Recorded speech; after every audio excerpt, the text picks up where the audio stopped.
Okay, I have a guest with me today. I have Damien Swaby. He is a filmmaker and a podcaster. He does a podcast called Filmmaking Conversation Podcast with Damien Swaby. How you doing, Damien? I'm doing well. Thank you so much. Thank you so much for having me on the podcast. I really appreciate it. Thank you so much. It's great. So the first thing I wanted to ask you is, where did you grow up? Oh, I grew up in London, England, the southeast London to be exact. And yeah, it was a fun time in South London. Very, very different. I go back to the other side of London often, and I enjoyed it. And now I live well for the last 22 years. I've been in North London, the other side of the river. Mm. Yeah, I find that the area is quite different that I've grown up in and stuff. But yeah, I grew up in London, basically. Hmm. Do you find that London influenced you as a filmmaker? Completely, completely. I mean, London within itself is, I mean, there's London and there's the rest of Britain. You know, Mm. it's its own place. It's a juggernaut with so many stories, ideas, people to meet. I've literally I can go through life and think, okay, I've had this part of my life, I've had another part of my life, I've had another part of my life, and it's all been within London in very, very different ways, in very different circumstances, around very different people.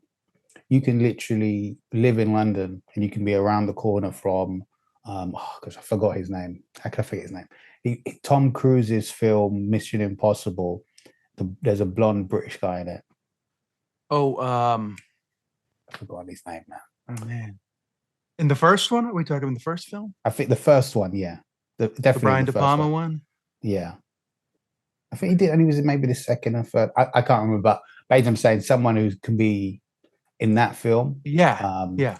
in a predominant role, and he could live 20 minutes away from you, and you could be in a maybe a less desirable part of London. So, for Mm. example, he would be in, he at one point lived in Crouch End, which is a nice place, and I was in Wood Green, which isn't Mm. known as a nice place. And that's how things cross over and overlap.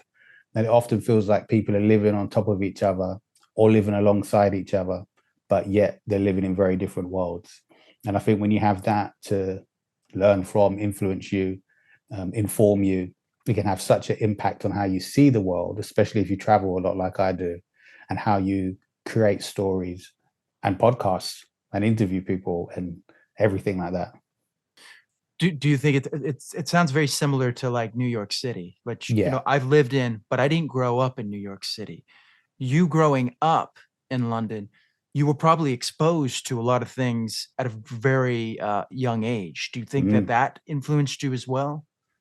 Yeah, that would really, really have influenced me because I've met so many people that a good example would be in England where they have grown up in a countryside type area, something called at the end of it has Shire, like Oxfordshire or something Yeah. like that. And they spend so much, I wouldn't say nurtured or kind of belittle their upbringing or their life, but around kind of family and friends, people live in cottages and all of that type of stuff. And then they come to London and it's like, whoa, this is a big difference. So many different accents, so many different people, so many different types of jobs, so many types of people with different financial levels in their life. And I can see how they might be a bit naive to it or guttural or excited in a way that I kind of shrug my shoulders or have shrugged my Mm. shoulders in that sense. So growing up around it, really, I would have seen so much from good and bad and left and right, up and down. In 1 year, I remember I would be in a bar in Lewisham and seeing kind of crazy violence.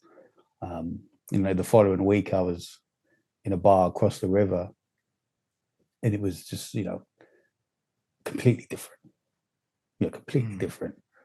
I got introduced to Clive Owen's agent at the time, that type of thing. Yeah. Yeah. So, yeah, So it's a, yeah, it's yeah, it's the one thing here, one thing there. Yeah, so it's yeah. very similar to New York City. Um, And So that which sorry to came? Hmm, and sorry that and on the public transport system, that journey between Lewisham and the other location would have been about an hour and a half, to put that in hmm. perspective. In a car, maybe it took an hour. The only thing I don't like about London is the tube doesn't run all night. It does now on weekends. Oh, it does now, Yeah, and oh, that's good. yeah. But I get what you mean. There were many times where we'd be at a party or a nightclub or something, and Yeah, you can't get the tube home, so yeah, you'd end up getting a night bus. And believe me, those night yeah. buses, I mean, they're stories within itself. I've had to do that when I Okay. was in London in 2016, like right after Brexit. Oh, okay. That was the thing I saw. I was like, oh wait, we're not going to be able to get. Oh, I'm gonna have to ride this. Yeah. What part of um, London were you staying in? Sorry. I still I'm trying to remember. I don't know. It's like Okay, it's all fair kind of enough. like a breeze to me. So I was there for like acting. I Oh, mean, nice. I Yeah. literally got off the plane and was put in, the class, and I was just like, I'm gonna need a minute here because I couldn't sleep on the plane. Yeah, But understandable. but no, I love London. It's such a cool place. I think if I looked at pictures and stuff, I'd be able to tell you where it is. I'll get back. Yeah, let me I know. need to think Yeah. about. I need to think about that. Um, so which came first, a love of film or a love of books? Oh, I love a film. I love a film. Hmm. Yeah. I loved comic books. It's funny, I loved comic books as a kid, but I'm not the Yeah. biggest comic book film fan. I think Mm. when I first saw the X-Men film, I loved that because for years as a Yeah. kid, a lot of my friends and I would be like, wow, imagine if they made a film like X-Men, we'd be in like nursery Yeah. and infants thinking about that. And then they finally did. But I think maybe it got to a bit of overkill with some of the Marvel and DC films where it might have felt like, oh, none of this means anything anymore. But definitely film came first for me. I really remember because in England we had this thing on ITV, it's our third channel. And in the Mm. autumn, they had the tagline, movies are free on ITV. And they'd have Really? all of these great blockbuster films that you could maybe only get in Blockbuster Video or something like that. And Yeah. we'd get them on ITV.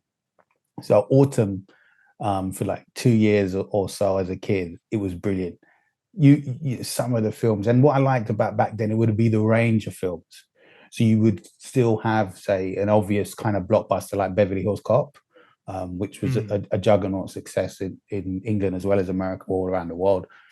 And at the same time, you'd get The Color of Money, which is a very different film, a very dramatic film. I remember as a kid being how excited the pool game was in that film. There was Mm. one scene in particular, the pool game was brilliant. And as I grow older, I realized, oh, the cinematography involved in making that game of pool so dynamic, and the camera movement when is it Paul New? Yeah, Paul Newman was kind of conjuring up his evil plan, and Tom Cruise was the young gullible kid, and he had the hot girl, and all of that stuff. The way it came into it was amazing for me, and I really loved that. And the dialogue scenes, even as a youngster, I really enjoyed strong dialogue amongst characters because I was intrigued and because I was looking at things. Obviously, as a kid, you don't really understand. You don't Mm. understand. Whereas the enjoyment of Beverly Hills Cop is kind of universal. And it's like, wow, this young, cool cop, Yeah. he's so funny and he's frying people over stuff and it's fights. So along that period as a kid, and even we have corner stores in England, corner Mm. shops, we call them. They're like grocery stores. But back then you could rent videos from some of them as well. Mm. So they haven't have a short amount. So I used to love going there, and yeah, one of my chores was to get the paper on Sundays. It's a thing I had to do, which I didn't mind because I got money to rent a video. So I Yeah. remember Yeah. getting He-Man Masters of the Universe with Dolph Lundgren. Yeah. Canon films. Yeah. Yeah, all the Yeah. Canon films. We could do a podcast about Canon, believe me. So getting that, and obviously, watching now as an adult, it's a different experience. But as a kid, I mean, Dolph Lundgren looked like he was made in a lab to play He-Man. Yeah, He was he did. just literally that. So that was the experience of running to the shop and running back with He-Man, And Skeletor, and Frank Langella as yeah, Skeletor. were brilliant. So it's definitely film first for me, because film has that kind of, it embodies all the arts, in my opinion, and it also allows storytelling that a book also allows, but in my opinion, just on a different level. For me, the film that like really, I think opened me up to, was we had HBO, and I would, just kind of fall asleep, and sometimes I'd wake up to a certain movie. And I think it was like Eyes Wide Shut. That was my Oh, first okay. like Kubrick film. And Yeah. that really like kind of opened my eye. I think not even realizing it, opened my eyes to cinematography and Yeah. to, because I just, took it in. It's such a fascinating film, the way it's shot and the colors and everything. I think in some ways it kind of worked over me on that. And Yeah. then what was it? The Terminator 2 Ultimate Edition DVD Oh, had all these special features talking about like filmmaking and every aspect of filmmaking. Like it was just like a diary of every single thing you could ever think about in yeah. filmmaking. And I think that helped me. Like they had the storyboards and they had the script and Wow. just like you don't get DVDs like that anymore. Now they're so like, No. oh, get a few featurettes, but like it was almost like a library to like a film school and like understanding, production design and Yeah. things. So those are the things that I think like really, made me kind of like understand the language of film, you know. Yeah, Um, understandable. was there a certain film that spoke to you, like very specific film? You mentioned, The Color of Money, but is there one that I've, like you I've just remember and go, wow, this is kind of what I want to do? what I want to do, in many ways, because Mm, as a kid, I remember watching Mo Better Blues, mhm. Spike Lee film, and Denzel Washington, Wesley Snipes, and Cinda Williams, and just a great cast. And I remember watching it and just thinking, wow, because I love jazz music as well. It's one of my things. Yeah. And watching it and thinking to myself, wow, man, that's how, I want to live life as an adult. I want to be in a kind of cool group. And they had, Wesley Snipes had that really cool apartment, and so did Denzel Washington, and, the outfits and the life and everything.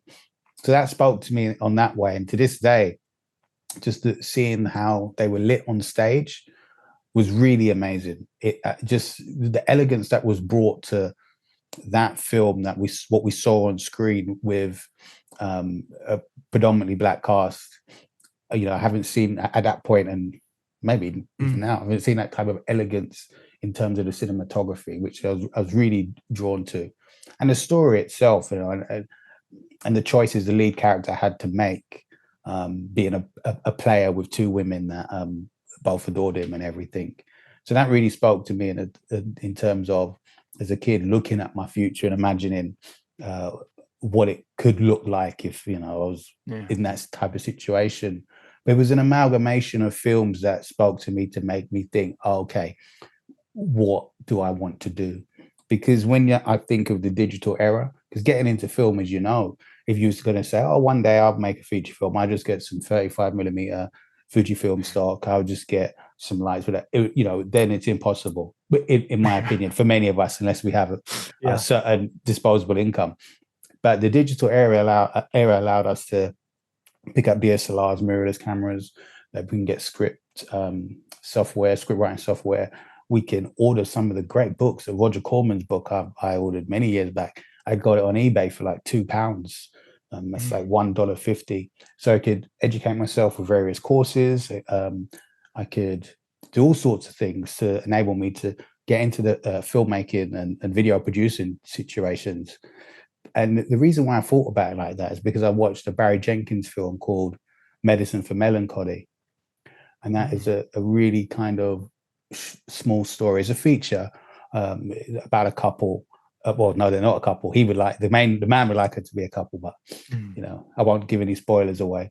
But reading about how it was made, why it was made, and I've spoken to the Steadicam operator in the film, and read about it. I thought, well, in this digital world now, stories like Medicine for Melancholy and some of the documentaries, Fog of War is a documentary I like, and many other documentaries, these things I'm capable of doing them because I have the power in my hands. And that was influenced. I don't know. Are you aware of the mumblecore movement? No. It was a Tell me movement made popular by things like films like Funny Ha Ha. It's associated closely with J and Mark Duplass, but they don't associate I know that. them. Yeah, they don't associate themselves with mumblecore, as far as I'm aware. It's a movement for indie filmmakers, and it was made popular using cameras like the Sony Z1.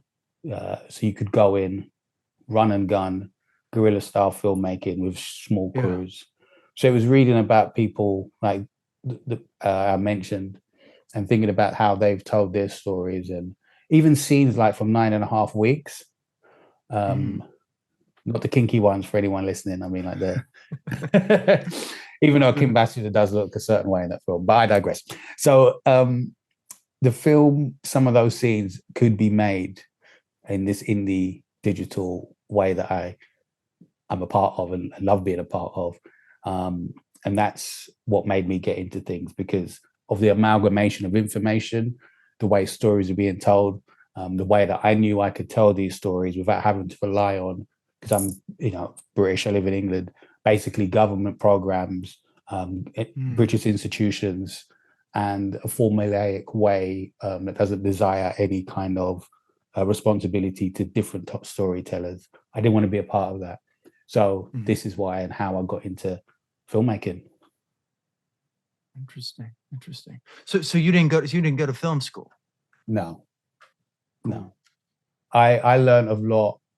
I was lucky enough to be on, because previously, sorry, I should have mentioned, previously I was an actor for a long time. Yeah. Sorry, I should have said that. I did read that. So did acting come first? Acting came first. It certainly did. Youth comes first. So yeah, acting came first.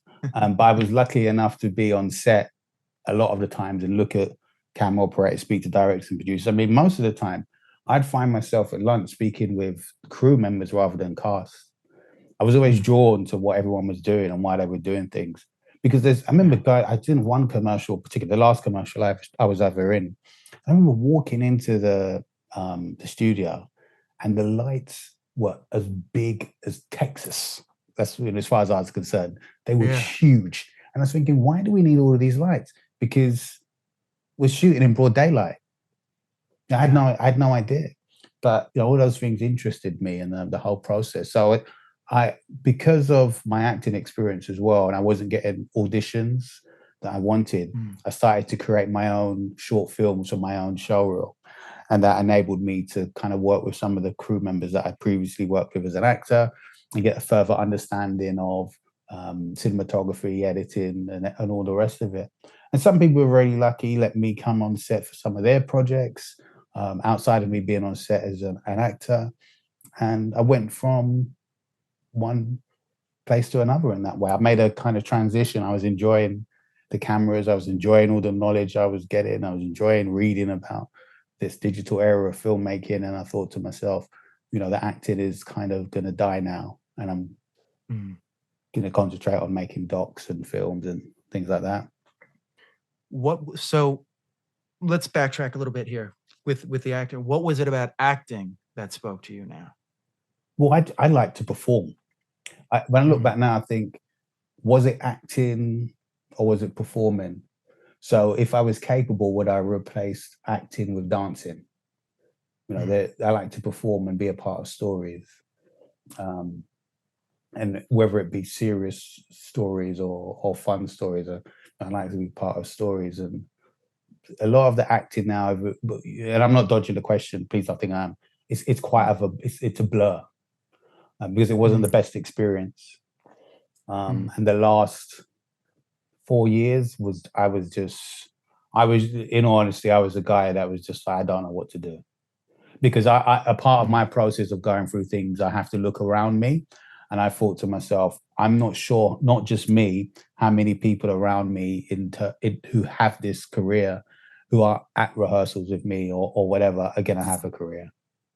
So I can't look for inspiration, knowledge, facts to think to myself, okay, this is how I'm going to move forward in life. And that started to take its toll because there were just no opportunities that I would consider to be like what I said of Mo Better Blues. I didn't see that. I didn't see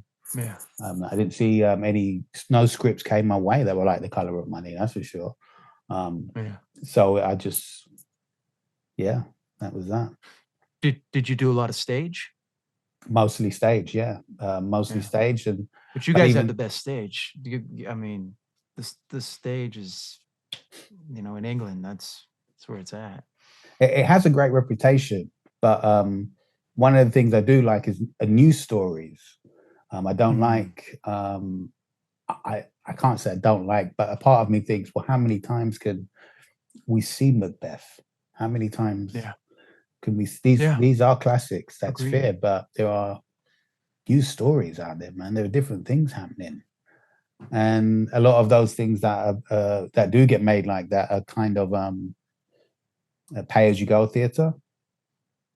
So I felt a lot of the times you don't have the focus or the structure involved to make certain plays work. And that would be a big shame. One of the funny things for me was at the end of it all, I remember working for a company, and when I first started doing a play for them years and years back, we had a 6-week rehearsal period. And then I'd work for them again, a couple of later, it was like, okay, now we have a 5-week.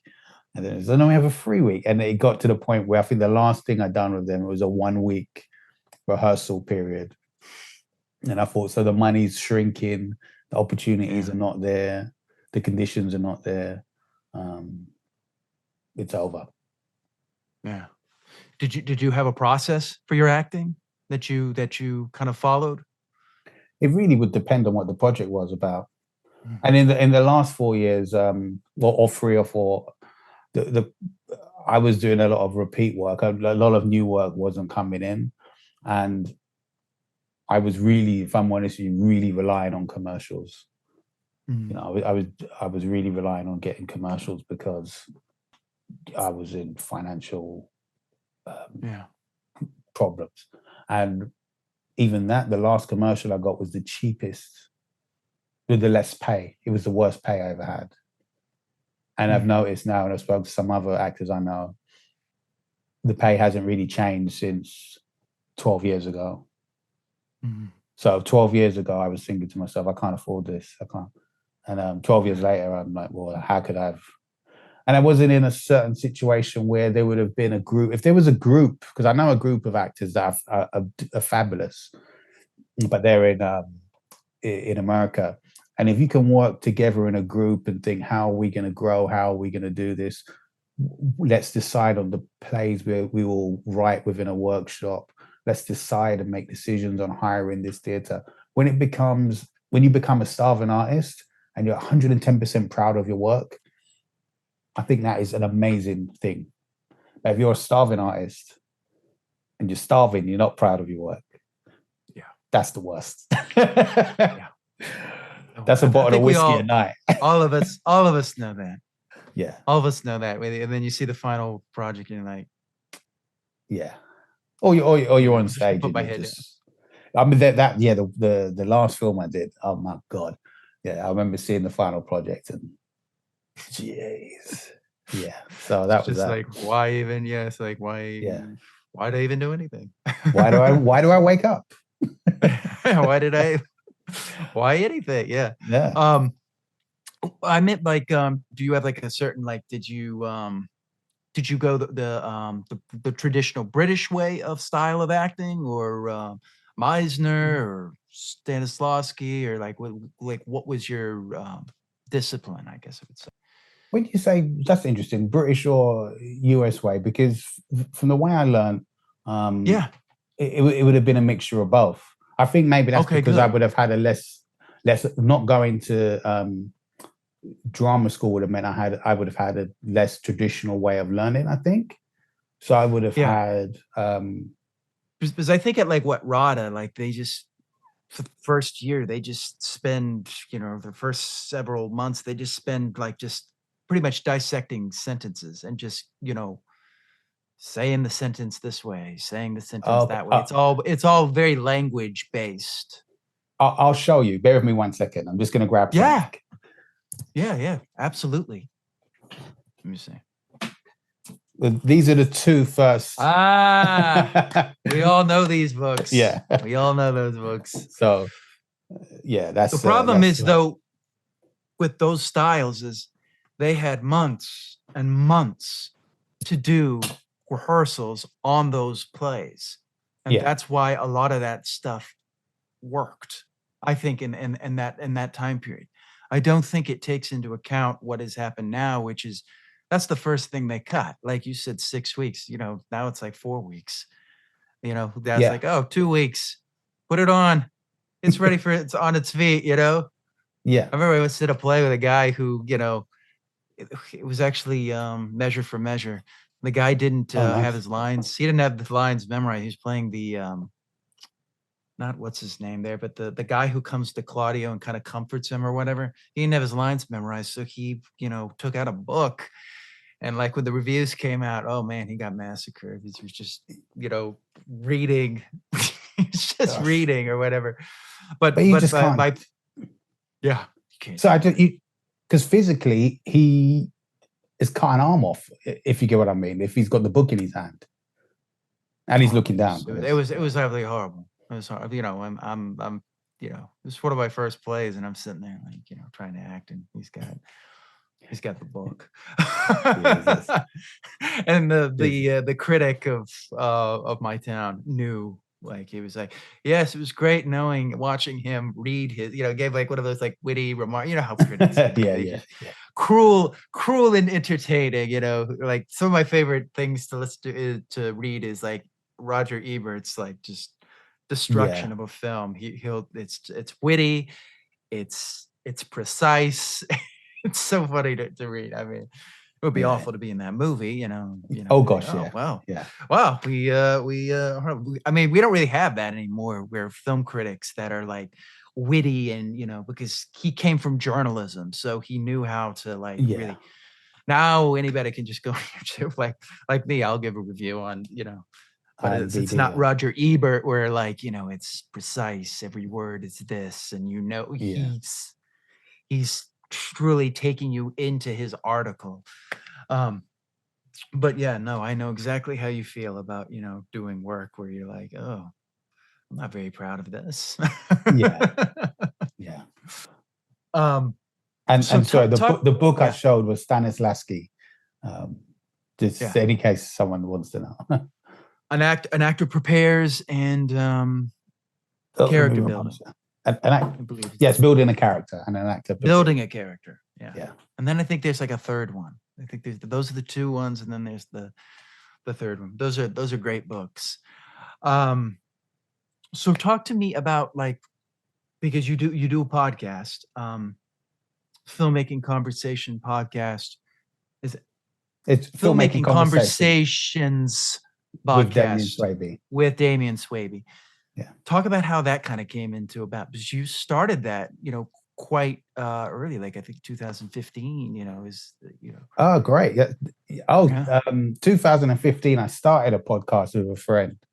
And I didn't realize how much work it would be. And my friend, he, I guess, he wasn't that interested, I guess, in that sense. So, and it kind of just stopped. I think we done 2 episodes. And that was, I can't remember what it was called. I can't remember.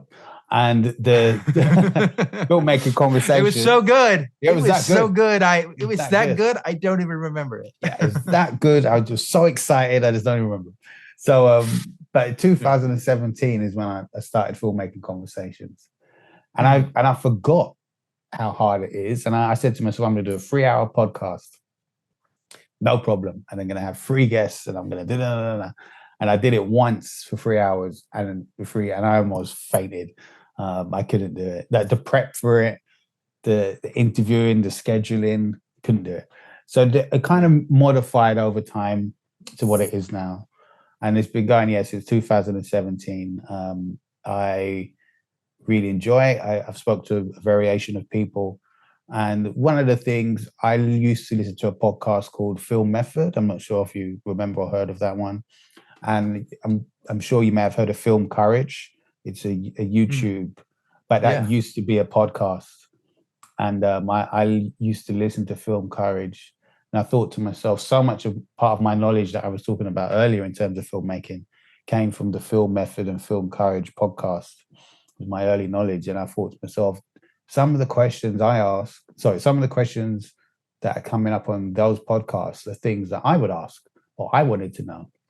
So if I let me start my own podcast and I can speak to people, and some of the things I want to know, other people want to know, and it can be kind of like an educational help for people out there. So I started it in that way, and got to speak to some great people, some really lovely, great people that I speak to outside of the podcast. And luckily, Alex Ferrara, he's a podcast giant of the Indie Film Hustle podcast. He invited me onto that podcast network, and that's where it lives. And it's I love doing the podcast. There's so many great people that I've been able to speak to for various different topics. I've got a script coordinator coming up soon. I've got um, an acting teacher. I've had Oscar winners and Emmy award winners. I've had indie, real kind of a guy. Just he has one camera, and that's it. And his bedroom is it was a great episode of him. He shot a film basically by himself. To the people who shot The Rock's last film. So it's a great variation. I think variation is the spice of life, and we can learn from so many different varied voices, and that's how Filmmaking Conversations came about. Mm. How did you get involved with the Indie Film Hustle podcast? Alex was on sure. Alex was on my podcast. Alex Ferrara, who runs the network and the Indie Film Hustle podcast. Luckily, he came on. That was great. I asked him to come on, and then I think like a couple months later, or a few months later, he said he's starting his podcast network, and I said, yeah, I'd love to be on it. Yeah, to keep such company is brilliant. Interesting.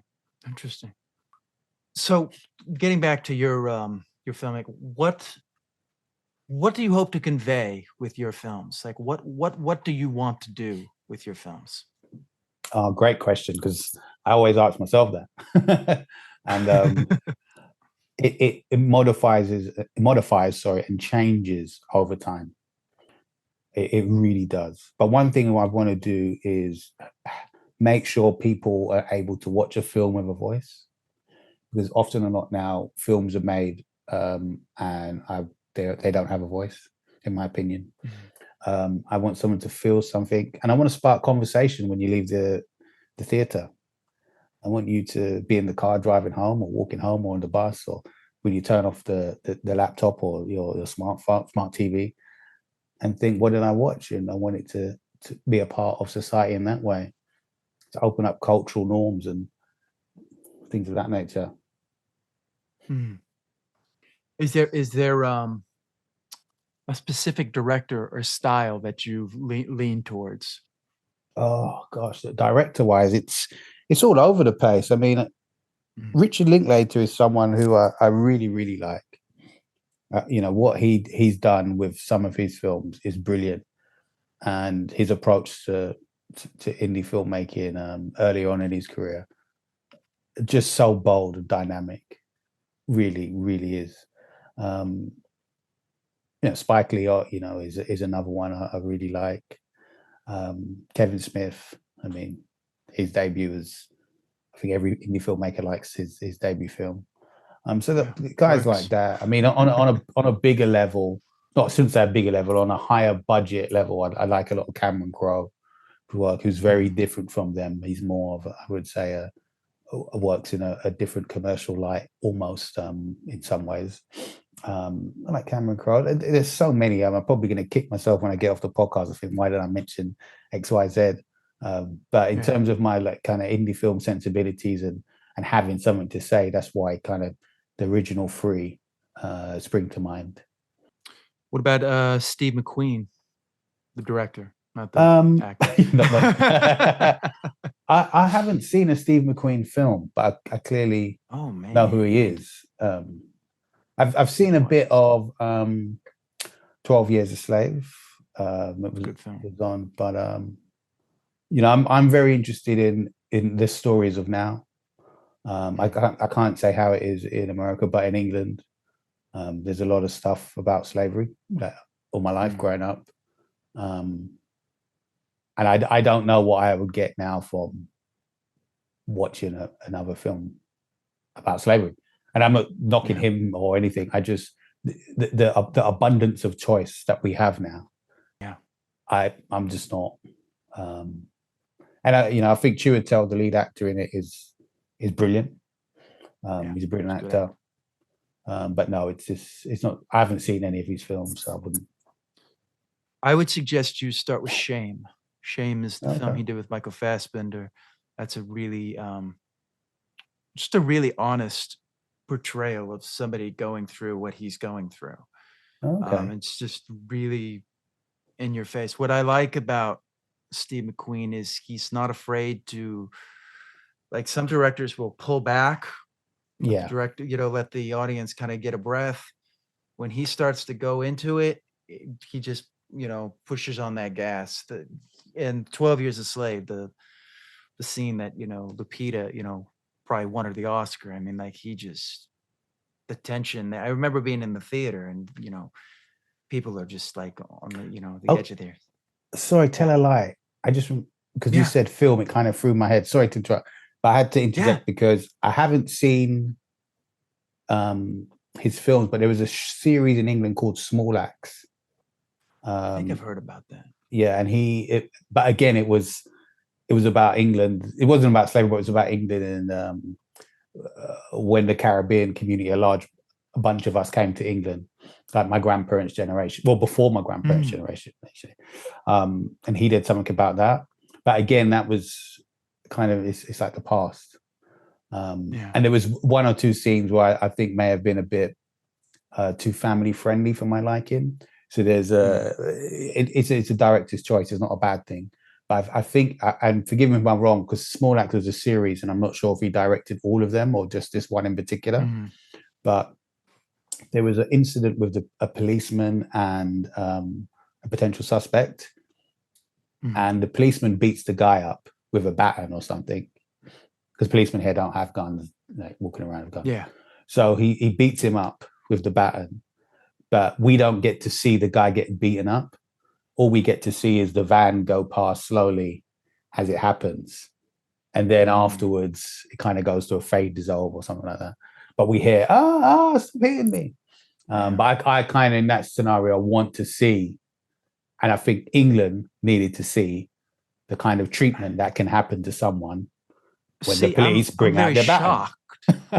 I'm quite shocked that he would go that route, because that's not what he does in most of his films. Most of his films, he shows that beat. He shows like how brutal it is, and he doesn't disguise it. I mean, you watch Shame, it'll really, even 12 Years a Slave, when the part where she's getting whipped is just like he is just relentless. Well, forgive me if weird I'm wrong. That he didn't. Actually, don't forgive me. Ignore me. It might have been a different director, because it's a 6-part series, but it was really pushed about Steve McQueen, because obviously he's the Oscar-winning filmmaker. But he might not have directed that episode. Then it might have been someone else. What is it called again? Small Axe. I'll email you the link to it. Small Axe. Yeah. Yeah, no, that does not sound like him, because I mean, he's really not afraid to show, things that most directors just would not, they would cut away. They wouldn't go that deep into it, So it's, I don't know, that's weird that he wouldn't do that. But no, I'm probably wrong. No, you could be right. I mean, maybe he softened his image. I haven't seen his new film, so we'll have to, maybe he's or maybe it was out of his hands. Maybe the BBC said, we don't want this going out of primetime TV. Because you do have like strict censors there. don't you? Or We no? have the news, we mentioned off air, off carbon can be quite strict, but I think there's a lot of self censorship in the UK. So there would be a bit of, oh, we can't do that. It's like, well, we actually can, but no, it's not a good taste. It's not in good taste. So We're not going to do that. okay. So they like, so kind of like what they I don't know, I remember that movie Pirate Radio, where the boat that rocked the thing where they were all like, we can't have this kind of music on here, So, I mean, Yeah, remember they didn't want the Beatles on because they were from Liverpool. So it's kind of set in there where they like, well, we can't show the police, not looking dignified. We must show yes, them. yeah. Is that kind of where that mindset Yeah, comes from? it can get to a certain level. Like the policeman can be really rude, but in terms of the violence, maybe not. Like they'll be like, well, we don't want show that. Yeah, which is strange because Britain at one point used to have some hard hitting dramas. I mean, I would have been too young to have watched them at the time, but I can go on YouTube and revisit them. We used to have a good reputation for drama in that sense, very contemporary of the time as well. But there was one film, I think Peter Toole may have been the lead. I can't remember. I'd have to send you it. And he played a transvestite. And, in the early 80s, that's a radical production, and it was a really, really brilliant. And sadly, obviously, in a sense, he had to encounter violence in a British pub and things like that. The character had to go through a lot. But things have seemed to have softened in an era on the internet where you can go and watch anything. Yeah. Do you think that that's politically based? That like the parties in power don't want they want to keep an image of the police, and they don't want any image out there showing maybe what has actually been capable of police brutality? Yeah, I think that is part of it. And I also think that the courage of filmmakers and television as a whole is not where it used to be. So you're not going to necessarily get a certain cutting edge or dynamic version of things that reflect the reality of things, which will in turn make things more entertaining. So you kind of just get certain things like that. But is that something I noticed from watching your films? The things on. I watched your stuff on Venmo. I saw or Vimeo, not Venmo. That's you sell where you pass money around. Vimeo, where you and a lot of that was political based. You're looking at you were looking at Black Pride. You were looking at things like that. Is that something that you want to do? Make more films centered around those kind of topics? No, I don't really. I've got two ideas for films that are, well, one and a half. One is centered, and the other is a bit. But like say the documentaries in that sense, like Black Pride, it's for me with documentaries in that sense. I go where I can and do what I can, and even though those things I genuinely are interested in, as I said earlier, I really wanted to get into making narrative films. So documentaries I do enjoy, and especially when I first started going out of my camera and things like that, I loved, and I do, and I think politics, unfortunately, at the moment, with the way it's reported, with the way people follow news and kind of celebrity news and ratings driven news and social media kind of ways, it's not going to hold the interest it once had for me, just because it feels a lot now like sport rather than this really important thing. And what I mean by that, when I say sport, sometimes now it feels like people are backing their team even if their team's wrong, and they're putting down another team even though the other team is the better team. And I'm a spectator watching it all thinking, how did this all happen? How did this all happen? And some of the characters at the top of political parties, how did they get there? I don't understand. So with that happening in my life over the last few years, it would be a lot harder for me to make political documentaries and political driven films.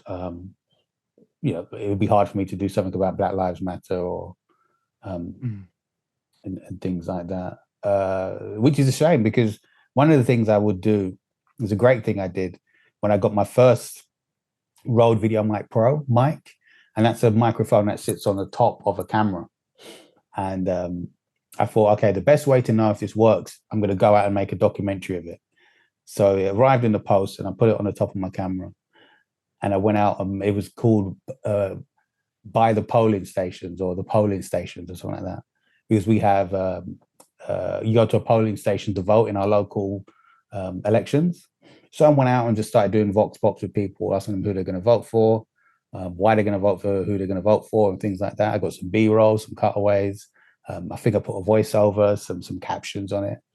And it was a good way for me to get into learning the technical aspects of filmmaking. It would be lighting, exposure, audio design.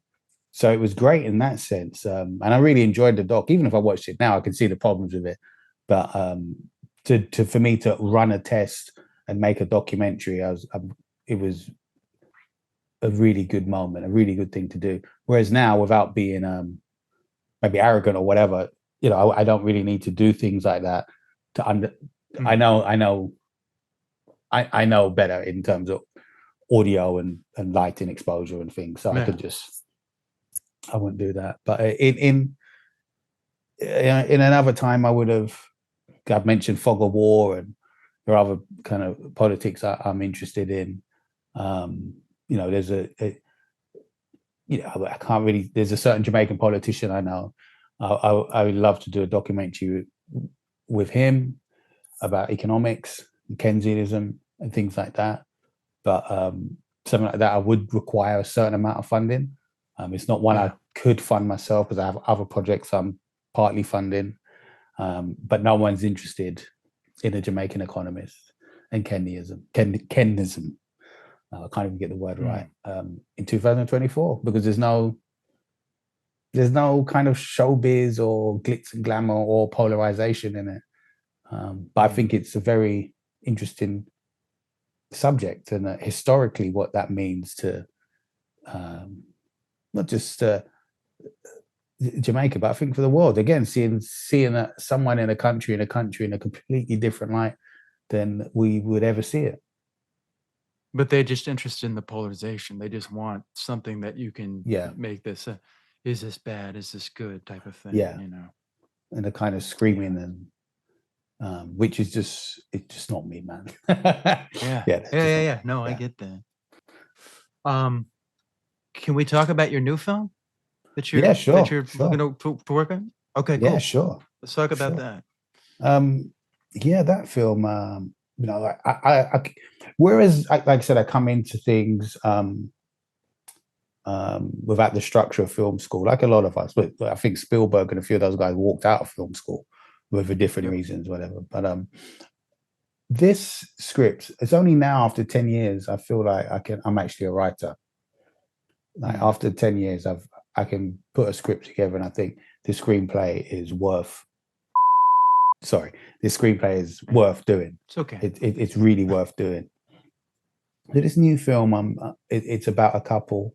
I haven't got the log line or synopsis by me. Sorry, it's really bad at explaining things. But it's basically a choice of what's worth it. Is tradition worth love? Is ambition worth love?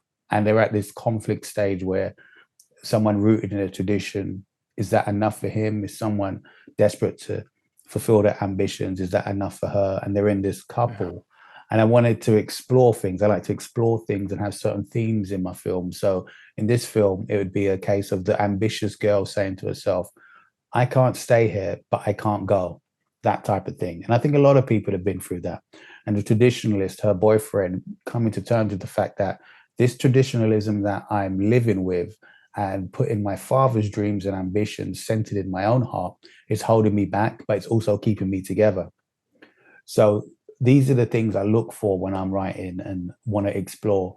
And the reason why, for example, again, I'm kind of not do it at home. I want to do it in somewhere where I feel it would be interesting to tell the story, because I haven't seen stories like that come from North Carolina. Yeah, that was going to be my next question: is why Yeah, North Carolina? yeah, because and from what I've seen, some of the locations that I'm looking for and I've put out there, uh, they're just spot on. They're just spot on, Yeah.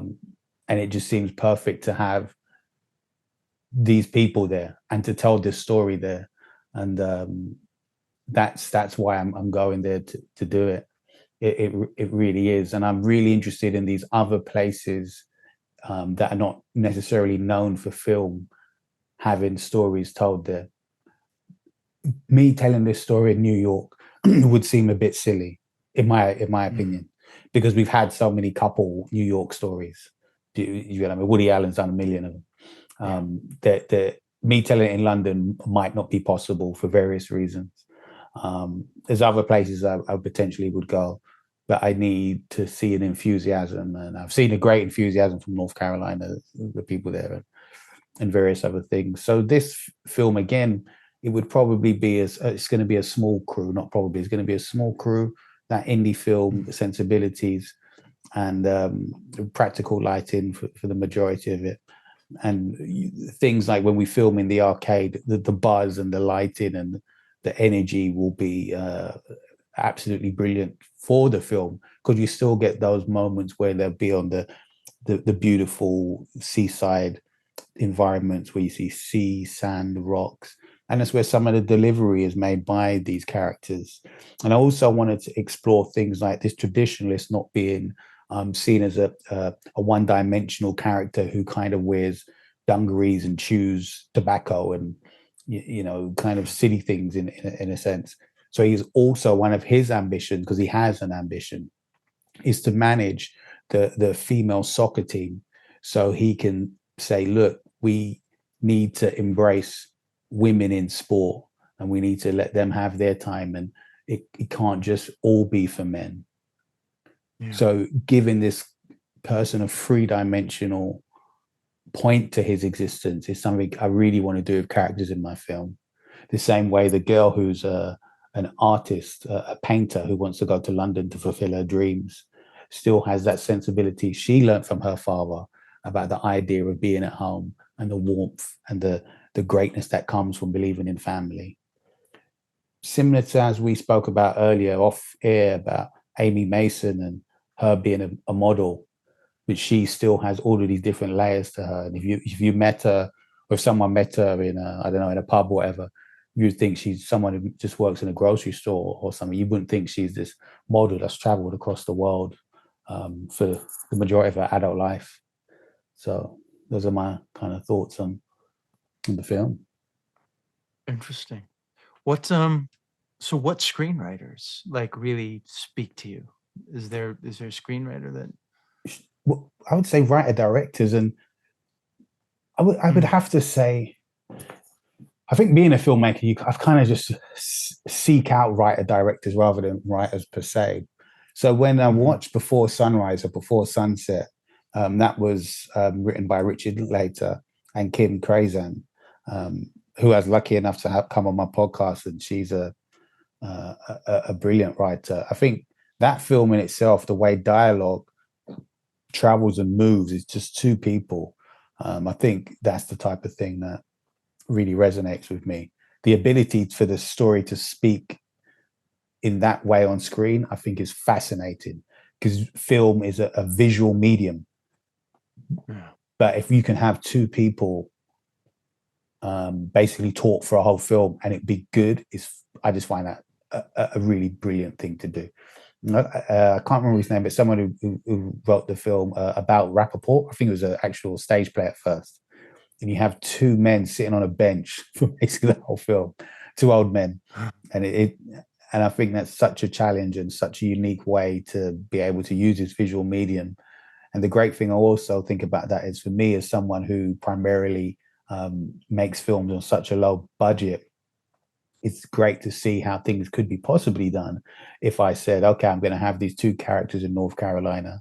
a few locations, but not too many. But I'm constantly having to address the reality before I go into writing the film that I don't have the budget for them to, for example, to hop on a plane and have an argument and then end up inside of a football stadium when he runs across the pitch and the American football team chases him away. You know, I just can't never do that.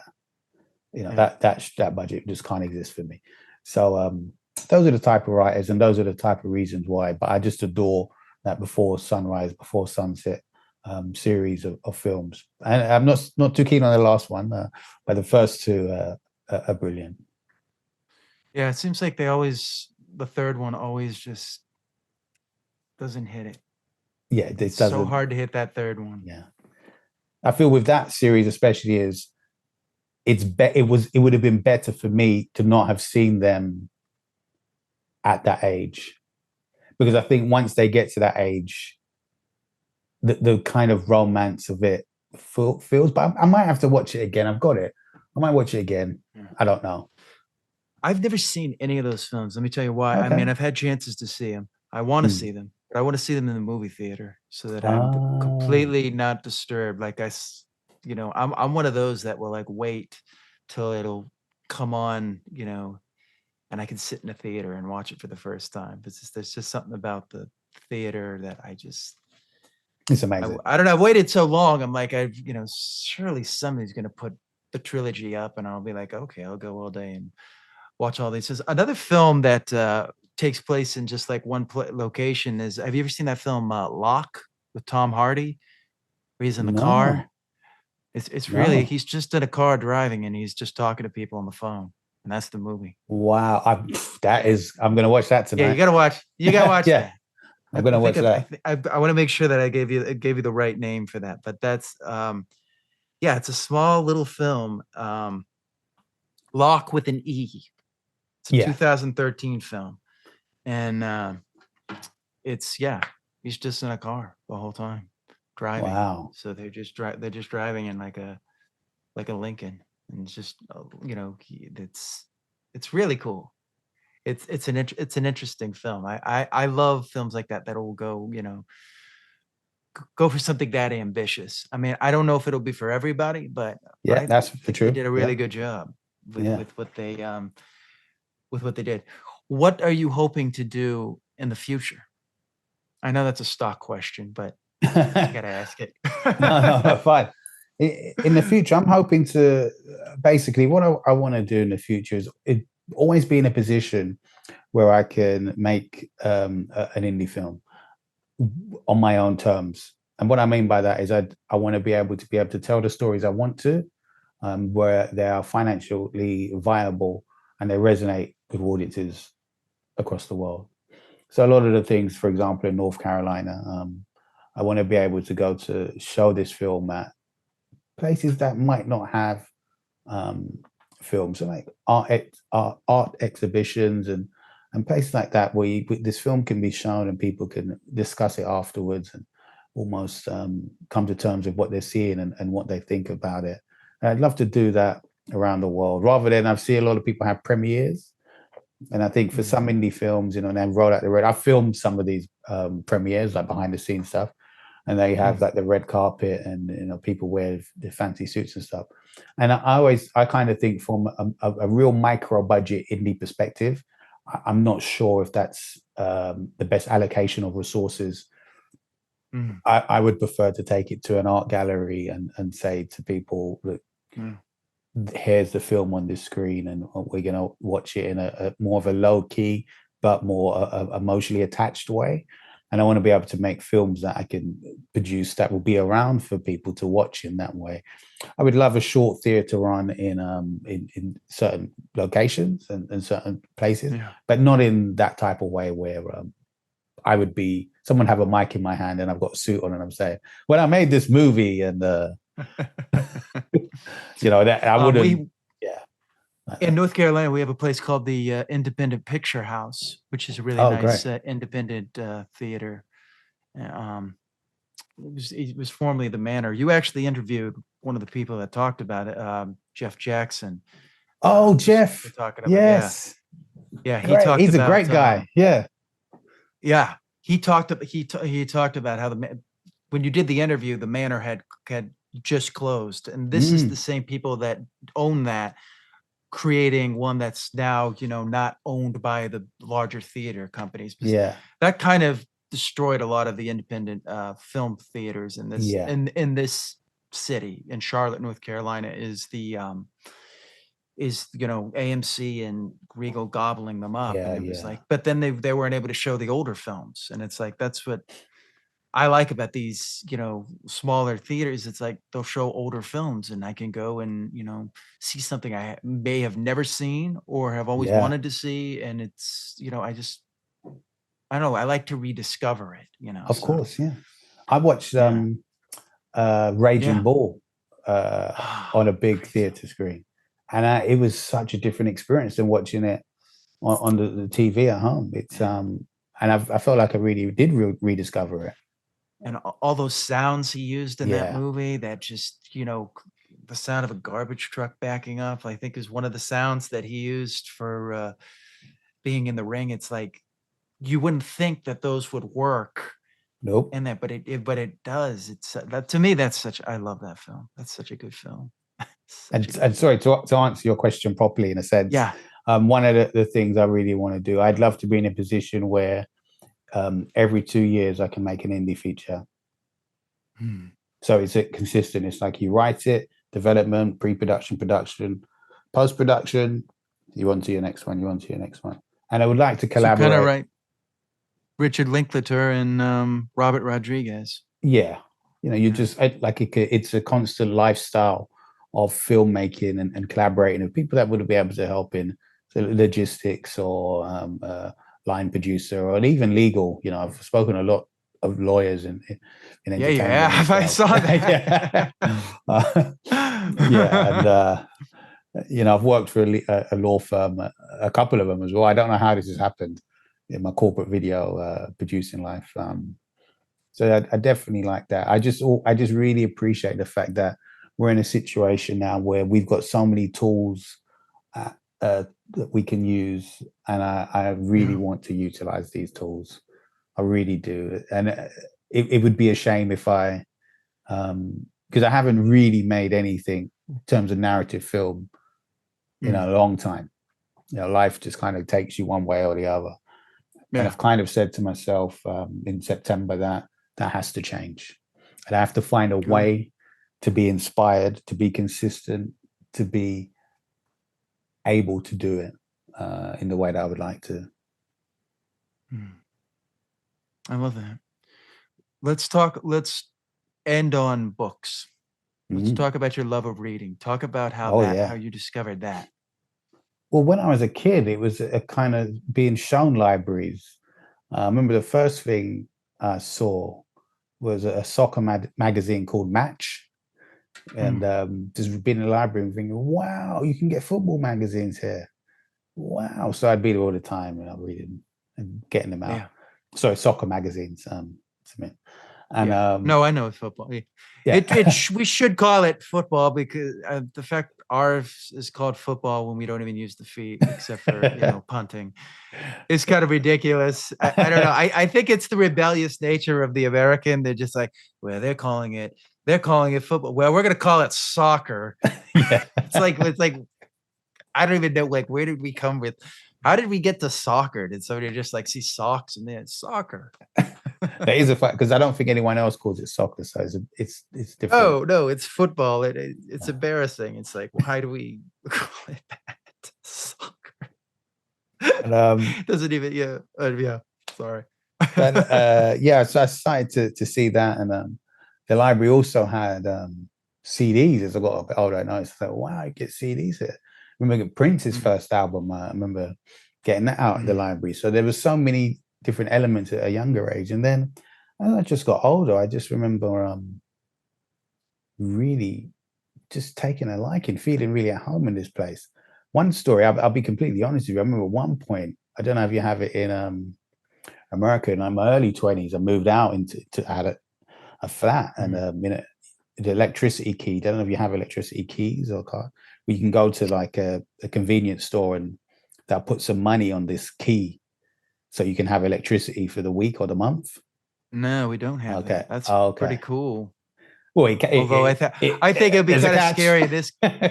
Yeah, they'd be like, they're probably overcharging you. Yeah, you're paying, a bit more than normal, but it's a pay as you go situation if you're on a low income. So I remember, putting the key in and the electricity ran out. I mean, I'll never forget this day. And I was like, well, okay, so what am I going to do now?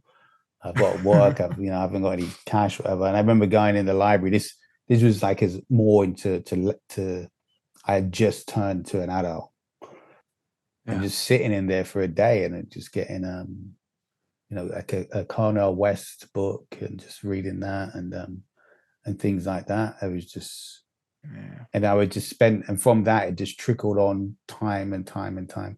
It's a place that felt really comfortable. I had like a kind of seat and a spot, almost like it was mine. And I'd come in some days and think, who's sitting in my seat? Get out of my, that kind of weird ownership in your head. What else did I read? Oh gosh, wow, that period of life. Adam Smith, one of his books. Edmund Burke. I read a lot about Edmund Burke.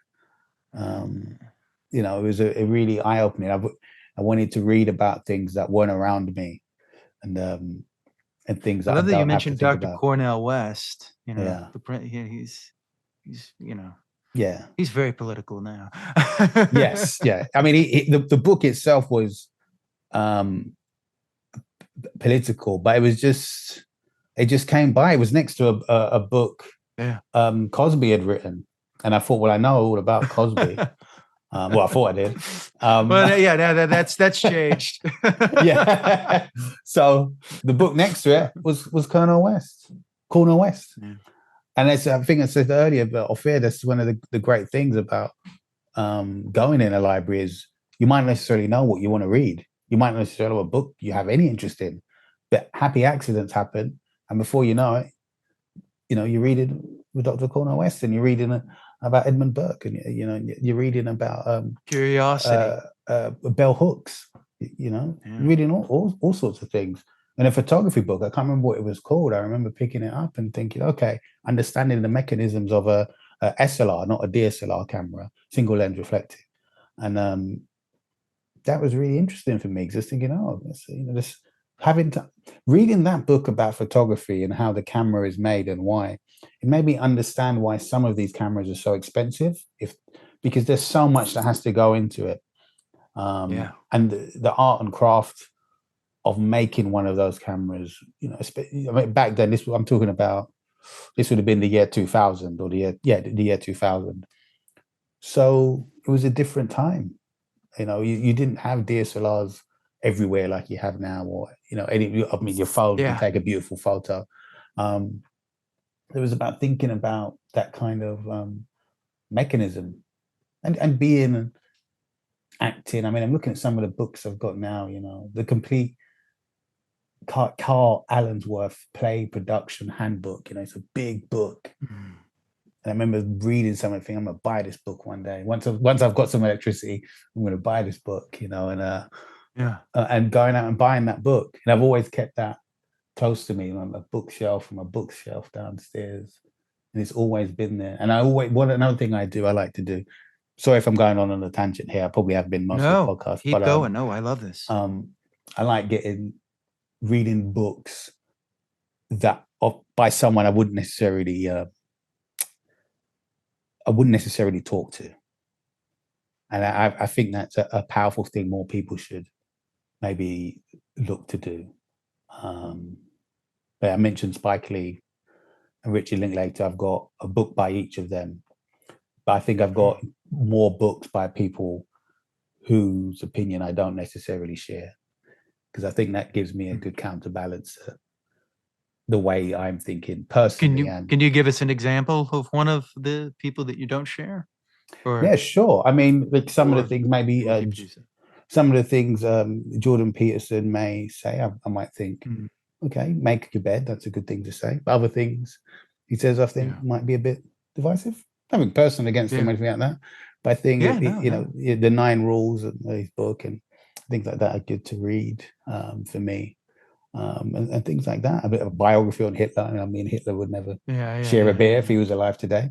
Yeah, no, Jordan Peterson's kind of become a mixed bag. Because he started off, in a certain lane, and now he's gone into a completely different lane. Yeah, and he's an interesting character. I find the way he breaks down and cries quite often.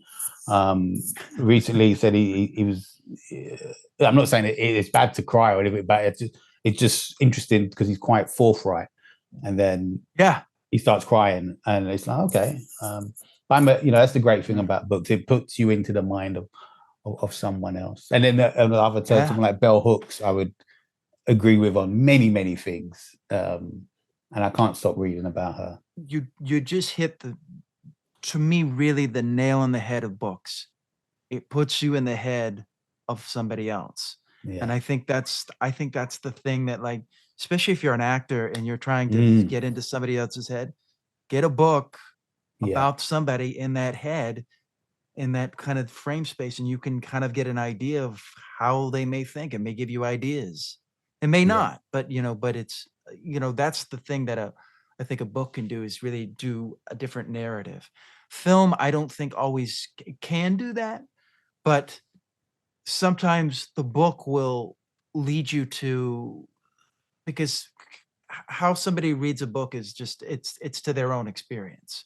Whereas with film, it is to your own experience, but it's more driven. Like, this is how it is, because they're giving you the visual element. Whereas a book is hinting at it, but you could be thinking of a different shade of red than the person there. Like, I could say she was wearing a red dress. Well, was it a bright red dress? Is it a dark red dress? It could be anything. Whatever comes to your mind is going to come. And I think that's the great thing about books, is it's going to enlighten you into seeing things. One, I think it builds imagination, but it also builds the empathy. Brilliant. Builds that, and that, I think that's reading as a whole, because I remember saying to seeing a script that I was involved with, and it had one of the internal a typical British pub, and this was something I was filming in America, and I just read it and I thought, okay. And then when I got to the set, because I was a second camera operator, I wasn't the cinematographer, so I wasn't involved in any kind of decisions or saw certain things. And it was like a shoot typical that. that type of shoot that, sit down, shoot that, shut up, shoot this B-roll. But the typical British pub, I was thinking, whoa, this isn't a British pub I've seen. But when someone reads and how they interpret it is a very different thing. And that book was The Boondock Saints. No, I'm kidding.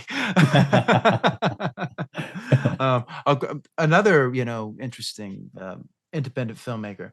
But so wrapping up here, I always ask everybody these questions. These are my little inside the actor's studio kind of questions. So nice. Do you have a beginning of the... Yeah? I remember that. Yeah, please. Sorry. Do you have a beginning of the day routine? Oh, great question. Every night I go to bed and I put in my notes on my phone, what am I going to do in the beginning? And I don't do it. So my beginning day routine, I don't have one, if I'm honest. There's no religious. I wish, but I mean, for example, like a lot of people say they like 5 minutes peace and things like that, or they do anything, or they go for a run. I have peace in the morning, which is what I like. So I can't do exercise that early. My body needs to wake up. I'm probably best at I was before arthritis and other things. When I was younger, I was best around 4-3 in the afternoon. I was like, that was my kind of thing. But to answer your question, no, I don't really have a routine. Sorry. Cool. Do you have a nighttime routine? Yes. One thing I do, I write a page a day. So when I say a page a day, before I go to bed, I always say, whether it's on the script at North Carolina project or whether it's any other project I've got going, I must write a page a day. And in my opinion, it's just my opinion, when you master the discipline of writing a page a day, you actually never write a page a day, because what happens is you end up writing 4, 5, 6, 7 pages a day, which can be a lot better, a lot more fulfilling, and a lot more enjoyable. And a lot of times you get your first or second or third draft done a lot quicker. With the script in question that we spoke about for the film in North Carolina, I'm on draft 12, and that discipline comes from at least a page a day. Well, sorry, the discipline of at least a page a day has gone out the window because I'm just doing a page a day. Well, I'm doing 20 pages. And I'm going back and forth where I'm thinking, well, this character, for example, is mentioned in her father quite often. So let's go back to when she's doing the monologue in front of the church, holding the butterfly necklace. We need to see X, Y, Z in terms of the B-roll. And that will affect the following scene with Eli when he sits in his car, wondering how he's going to deliver the message to his grandmother. I need to move back home. So the discipline of a page a day can take you in various places for your screenplay and help the overall value of it, in my opinion. Are you bound to writing it handwritten, or do you type it? Does it matter? I would love to say I'd do it handwritten, but I don't. It just sounds cool. Like a couple of my friends, like, oh, they get out their notepads and do it by hand. And I feel, wow. But I think what's happened that's great. to me and many others, laptops, desktops are such a part of everyday life. I couldn't imagine now. I mean, even if I write a birthday card, I look at my handwriting, I think, how the hell did I become 6 years old again? It's like my handwriting is just bad now. I'm just, so much of my time is spent laptop, phone, desktop. What do you use as a program? Are you just using Microsoft Word? Are you using Notes? Or I use Adobe. I used to use Adobe Script. I use Celtex for screenwriting software. Cool. And cool. In my experience, it's brilliant. And I wish it's hard to say I wished I used it at first, because when you're first starting, you don't really know the importance of the script writing software and the relevance of it. But over time, I've learned the hard way that you really have to kind of master it. And I really enjoy using screenwriting software because it allows me to deliver the screenplay in the best possible way. And on top of that, when you get used to doing it in that way, you communicate your story better with an amalgamation of people. So it's fine for the line producer, it's fine for the executive producer, it's fine for the cinematographer, it's fine for your AD. And for me, the big thing is always making things as simple and easy and transferable to as many people involved in the project as possible, because then we all have an easy life and we can enjoy it the best way possible. I always say to people, if you get your kind of pre-production and your development done right, your production day will be so much better in so many different ways. You can't imagine it. One project, the last project I was involved in, again, I only took the role as a second camera operator because I had no interest in certain behavior from certain people in certain ways. So they didn't do their prep or development stage in the right way. So the production day was, it kind of ran over in certain ways that no one appreciated. So I love using Celtech to answer your question. Cool. Do you meditate? No, the closest I come to meditating would be going in a sauna, because I love going in the sauna and the steam room, but I prefer the sauna, and just relaxing by myself, just leaning back and after a workout, which I don't do as much as I should. I like doing that. My gym's got a really cool sauna, but for some crazy reason, sorry to go on a tangent again, people now are bringing their phone in the sauna. What do I do? What do I say? We're doomed. What are you reading right now? At the moment, I'm reading 9 Nasty Words by John Mahorta.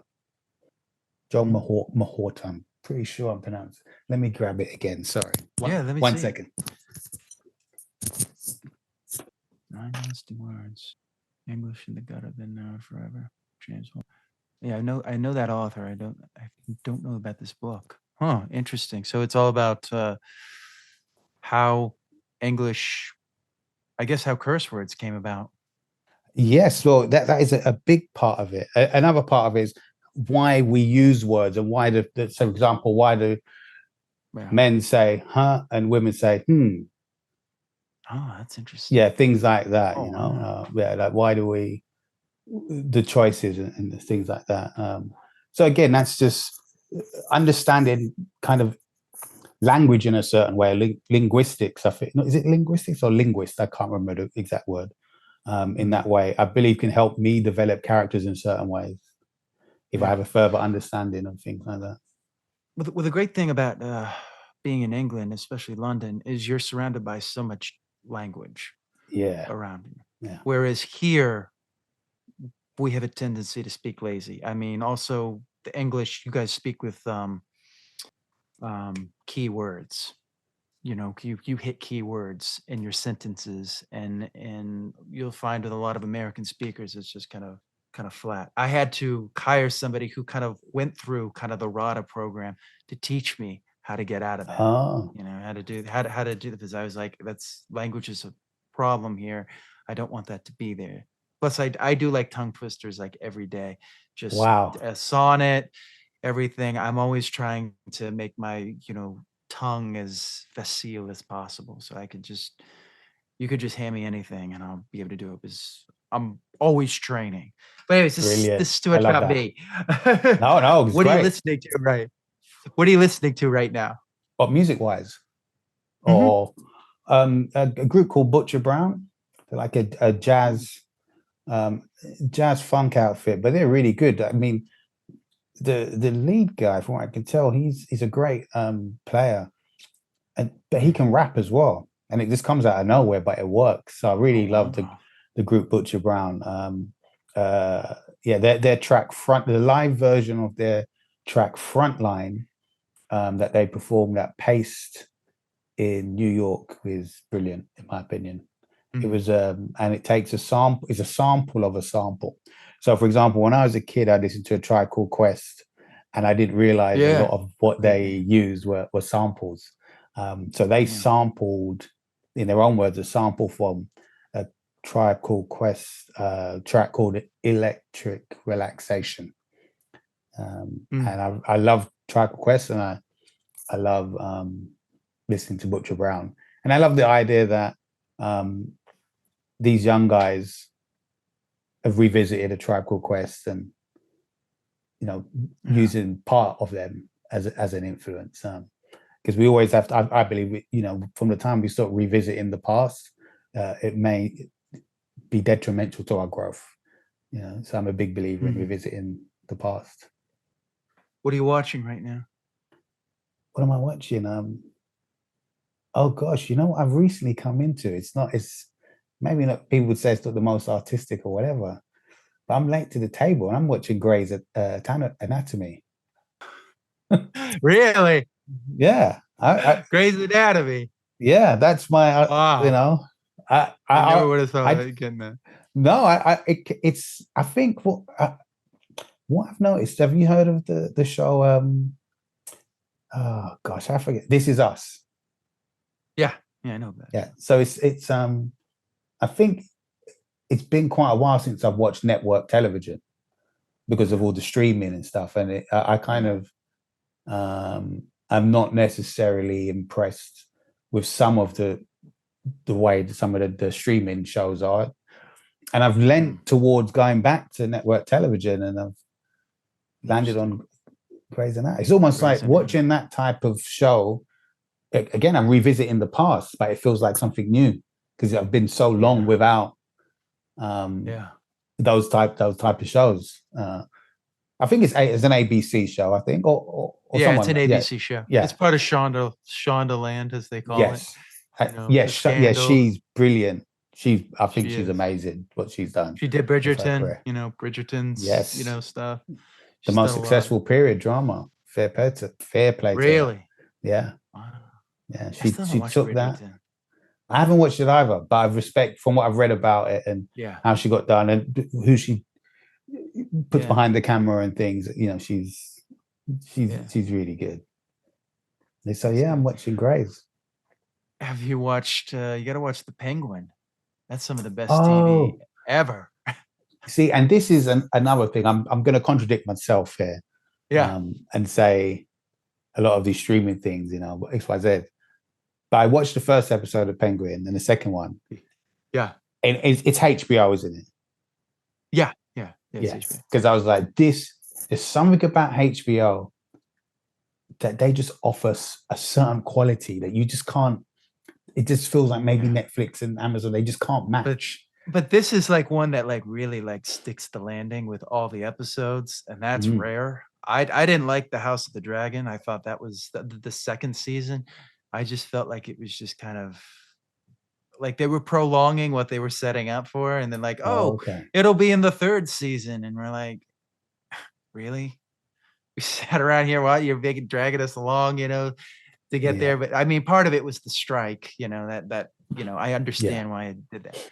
But you got to watch The Penguin. It is. That's the funny thing. I've watched the first 2 episodes, but I've literally just forgot. It's not like it's been bad or. Keep watching the layers and the way like you barely even touched the surface of how far that show. I mean, that show really, I was blown away. Like it takes a lot for me to gotta like after it's over go like this. All right. Okay. Just go, well done. That was like it'll get you so excited for the next Batman that Matt Reeves is doing. Because I was blown away. But it even stands alone on its own. But anyways, that in all, how can people reach you? Sure. On X, formerly known as Twitter, it's just at Damien Swaby. That's where they can reach me. Can email me at filmmakingconversations@mail.com or Instagram, where I'm filmmaker _Damien_Swaby. Those are the best places to reach me. I'm kind of a bit more active on Facebook again, but that's generally because I'm looking into Facebook filmmaking groups. But outside of that, I don't really use it. And tell people what the name of your podcast is again. Yes, Filmmaking Conversations with Damien Swaby. Excellent. All right. Well, thank you so much, sir, for doing this. This has been great. No, thank you for having me on. I'll tell you the truth. It was so nice for you to invite me on and for me to listen to your podcast and thinking, this is a podcast I would listen to. This is great. Of course I want to go on. Thank you. So no, thanks. I really, really appreciate it. This has been great. I loved learning about you. It's awesome.